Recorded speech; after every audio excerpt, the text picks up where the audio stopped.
तो फ्रेंड इसमें ये हमारे पास होते हैं 4 कलर के नंबर कार्ड्स।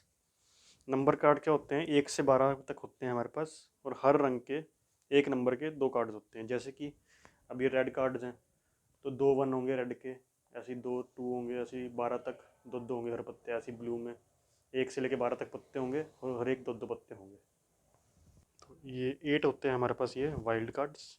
इसका रोल क्या होता है, कोई भी पत्ते की आपको रिक्वायरमेंट है और आपके पास नहीं है तो इस वाइल्ड कार्ड को आप उसकी जगह यूज़ कर सकते हो। और 4 हमारे पास होते हैं ये स्किप कार्ड। ये बेसिकली अगले प्लेयर की टर्न को स्किप करने के लिए या कैंसिल करने के लिए काम आते हैं। तो सबसे पहले जानते हैं हम सेट क्या होता है। देखिए, 2 या 2 से ज़्यादा एक जैसे पत्ते होंगे ना तो सेट बोलते हैं। जैसे कि 2 पत्तों का सेट हो गया, ये 2 का। फिर ये 3 पत्तों का सेट हो गया, हमारे पास 3 या एक जैसे पत्ते हैं। और इसमें ये जो है अपना जो 12 के हैं एक जैसे 4 पत्ते, ये हो गया 4 पत्तों का सेट। फिर हम जानते हैं कि रन क्या होता है। देखिए, 4 या 4 से ज़्यादा पत्ते ना एक सीक्वेंस में रखे हों उसको हम बोलते हैं रन। सपोज करो मुझे अब 4 पत्तों का रन बनाना था, लेकिन मेरे पास 3 ही पत्ते हैं, 6 7 8 9 मेरे पास नहीं है।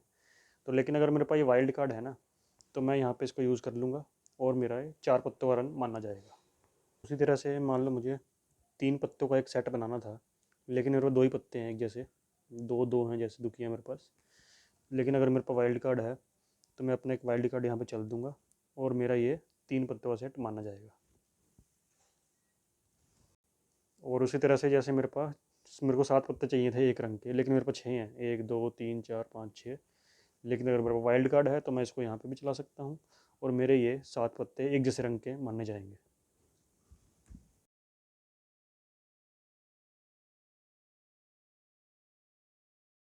तो फेज़ 1 में हमें क्या करना होता है, हमें 2 सेट बनाने होते हैं 3 3 पत्तों के। जैसे कि मेरे पे ये बना दिया मैंने, एक ये बना दिया। तो फेज़ 2 में हमें क्या करना होता है, एक सेट चाहिए होता है हमें 3 पत्तों का और एक रन चाहिए होता है हमें 4 पत्तों का।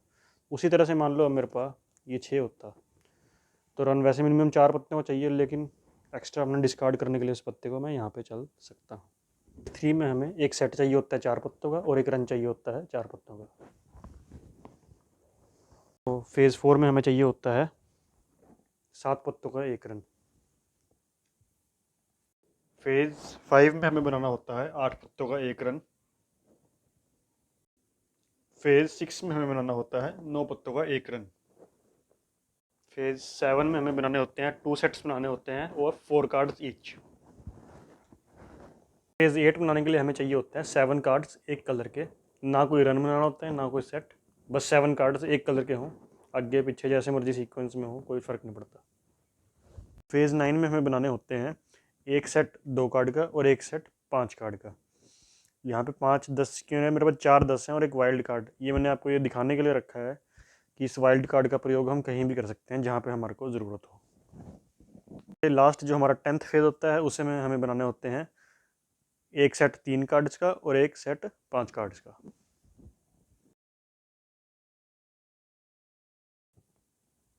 तो गेम खेलने के लिए हमें क्या करना होता है, पहले हम जितने कार्ड हैं सबको शफल करेंगे, ठीक है। उसके बाद 10 कार्ड्स ईच, जितने प्लेयर्स खेल रहे हैं उनमें बांट लेंगे। सपोज 3 प्लेयर्स खेल रहे हैं तो हम इस तरह से 10 10 कार्ड्स बांट लेंगे।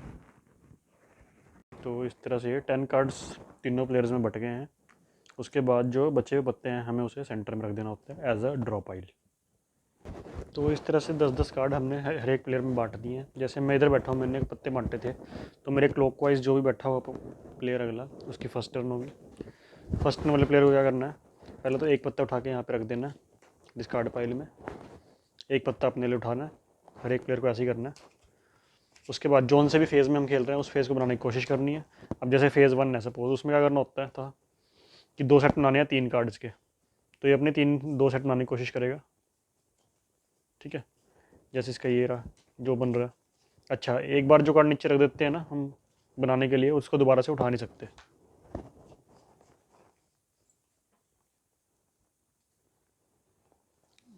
ये देखो 7 एक और है इसके पास, एक सेट कंप्लीट। इसको पहली बार में ये जो वाइल्ड कार्ड है इसको कहीं भी यूज़ कर सकते हैं। तो इसके हो गए। अब क्या करना है, उसके बाद एक पत्ता उसे डिस्कार्ड पाइल में डालना होता है। तो कोई भी एक पत्ता डिस्कार्ड पाइल में डाल देगा। अब कोई और पत्ता डाल दे तो कोई दिक्कत नहीं। अगर जो ये स्किप कार्ड वो डिस्कार्ड पाइल में डाल देते हैं ना, तो उससे नेक्स्ट प्लेयर की जो टर्न होती है वो स्किप हो जाती है और अगले प्लेयर की टर्न आ जाती है। तो इसी तरह से हमें चलते रहना है, जो से फेज़ है वो बना लेना है। अब सपोज़ कर लो इस राउंड में इस प्लेयर ने सबसे पहले फेज़ को बना लिया, तो ये इस राउंड का विनर हो गया। तो अब इस राउंड का विनर हो गया और बाकी प्लेयर्स का क्या होगा, बाकी प्लेयर्स का स्कोर कैलकुलेट होगा। कैसे?